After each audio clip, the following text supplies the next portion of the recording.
misi terselubung Umar bin Hafiz Yaman.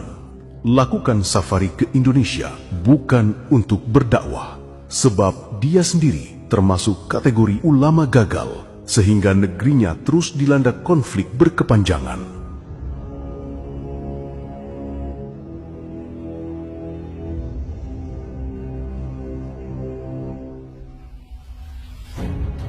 Jika umat Islam bangsa Indonesia dihadapkan dengan pertanyaan, apa kontribusi Umar bin Hafiz Yaman yang kira-kira bisa terlihat nyata dalam perkembangan peradaban Islam?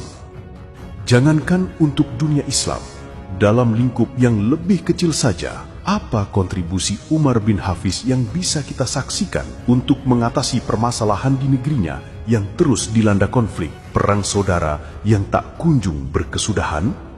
Pertanyaan-pertanyaan tersebut, jika dihadapkan kepada umat Islam bangsa Indonesia, tentu tidak akan ada fakta apapun yang bisa dijadikan referensi untuk dijadikan sebagai jawaban, sebab status keulamaan seorang Umar bin Hafiz selama ini memang hanya sebatas ulama brandingan yang selalu dikampanyekan oleh orang-orang keturunan Yaman dan juga oleh para gus atau anak kiai yang pernah mondok di tempatnya.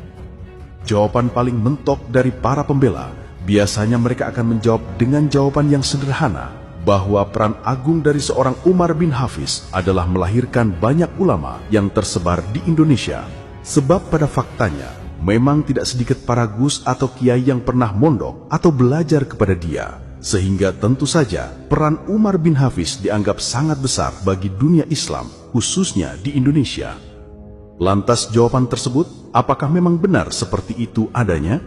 Pada faktanya, para gus atau kiai belajar di tempat Umar bin Hafiz, kebanyakan dari mereka hanyalah bersifat tabarukan.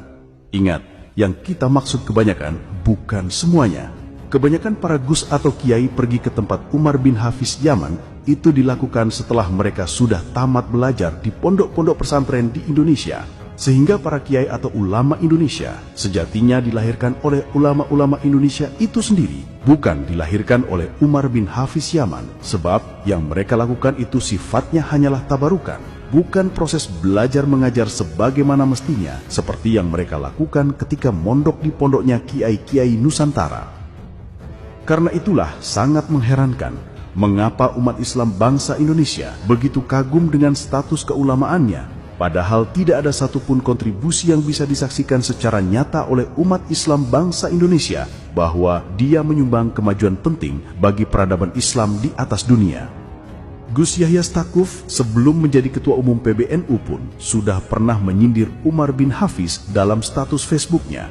Saking bolak-baliknya warawiri ke Indonesia, Gus Yahya meminta agar sang Doro tersebut jangan sering-sering ke Indonesia mengatasnamakan berdakwah, sebab umat Islam di negara dia sendiri saja amburadul, tidak bisa menata. Kenapa harus sok-sokan berdakwah ke Indonesia yang para ulama Nusantara sendiri bisa dibilang jauh lebih sukses jika dibandingkan dengan dia dalam membimbing umatnya? Tidak ada kontribusi apapun dalam perkembangan dunia Islam. Berdakwah membenahi umatnya di negeri sendiri saja tidak bisa, tetapi oleh kaum Habib Yaman ia tetap didatangkan, bahkan sampai dihadirkan di podcast Deddy Corbuzier yang notabene adalah podcast yang penontonnya paling besar di Indonesia. Maka jelas, di sini ada maksud terselubung di balik itu semua. Kesuksesan kaum Habib selama ini membranding Umar bin Hafiz sebagai ulama besar dunia di mata umat Islam bangsa Indonesia. Tentu saja kehadirannya menjadi sangat penting untuk menjadi solusi permasalahan besar kaum Habib yang mulai tidak dipercaya oleh umat Islam bangsa Indonesia. Diharapkan dengan kehadirannya akan bisa meredam umat Islam yang mulai geram dengan segala kejahatan gulungan mereka yang mulai terbongkar secara masif di media, dan diharapkan akan mampu membius umat Islam bangsa Indonesia untuk tetap meyakini bahwa kaum Habib adalah benar-benar keturunan Rasulullah, mengabaikan data dan fakta yang sudah terungkap bahwa mustahil golongan mereka nasabnya tersambung kepada baginda Nabi kita.